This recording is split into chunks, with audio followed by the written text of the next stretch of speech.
So here's an example of what part of a research essay looks and sounds like, and I'm assuming that this topic was the Canadian black bear, but maybe I've introduced it already. I've talked about the significance to Canada. So this is one of my first body paragraphs.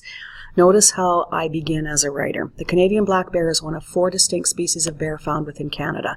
I've highlighted that line in blue so that you can see that that is a direct quotation with a statistic in it. I didn't count all the black bear species in Canada and determine that there are 4 kinds, but Jarvis did. In 2015, that information was posted. So if I use that point, I have to say where it came from. This is what we call an in-text citation. This is done according to APA style, which means you put the name of an author, followed by a comma, followed by a date. Because this is in the middle of a sentence, I don't put a period at the end of it. I put a comma and I carry on with what my next point is. The end of that sentence, I go into the image of this animal is well known to travelers who venture into Canadian parks and natural spaces. I don't have to source that because that is a fully well-known thing, especially by people who live in Canada. What I am saying next probably could be supported by a statistic, a fact, a quote. What is even more interesting is just how common the black bear is becoming in urban areas. And then I follow that with something which gives credence to what I just said. Between October and June of 2012, 16 black bears had to be removed from inside the city boundaries. Somebody named Cooper said that in 2014. I didn't count them. I didn't come up with that observation, but somebody else did, and I have to give credit to where they did. Following that, this creates an issue as once an animal loses its fear of humans and sees instead an easily accessible food source, such as a large urban dump, the encounters between the human species and the animal is not likely to end well for either.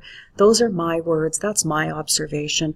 I'm making an assumption that people would understand that if bears or any other wild animal loses its fear of humans, chances are they're going to move into places where humans gather, towns and cities. Here's another way of showing where information comes from. Get tired of putting it at the end and followed by a period always.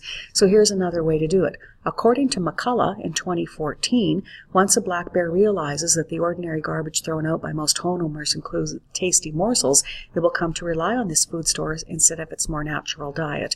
This may then lead to young bears in particular being unable to feed themselves, and they face starvation if access to that refuse is later controlled by fencing or electronic sensors. So McCullough is the person who made that claim, made that observation. I've simply used it in my paper to make the transition from what I'm talking about here, give a supporting point to what I'm saying above there. This is the way that you develop your paragraphs and develop your ideas in a research-based paper.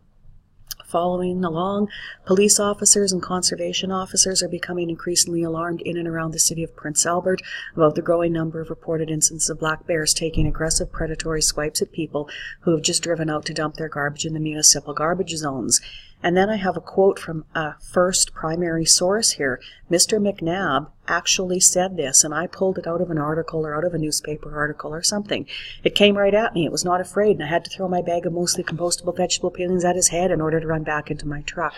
That quote, while it's not perfect English, does add credence to what was said here. Perhaps even more troubling are the increasing number of incidents of bear attacks from within provincial national parks. So I'm making a switch now, going away from cities, and I'm talking about parks. While the black bear has a role in attracting visitors to such parks, most people coming to enjoy the campground and the sandy beaches of northern Saskatchewan do not want to have to stand guard for bears while their kids are playing in the sand or in the campsites. That came from Bear Alert, PrinceAlbertNationalPark.ca in 2014. I reworded it, so it's not a direct quote, that's why I don't have to have a page number, but I just put it in my own words. I still have to say that it came from this site, rather than that I just made it up in my head. So follow this pattern of introducing a point, using a quote or a fact from one of your note cards to support that point, and transition into your next point. Follow along with using some different varieties of showing where the information came from. So sometimes it's at the end of a sentence, sometimes it's at the beginning, sometimes it's going to be reworded in your own words. And if you do that, your paragraphs will sound very easy, smooth, and able to be understood by the person reading your paper.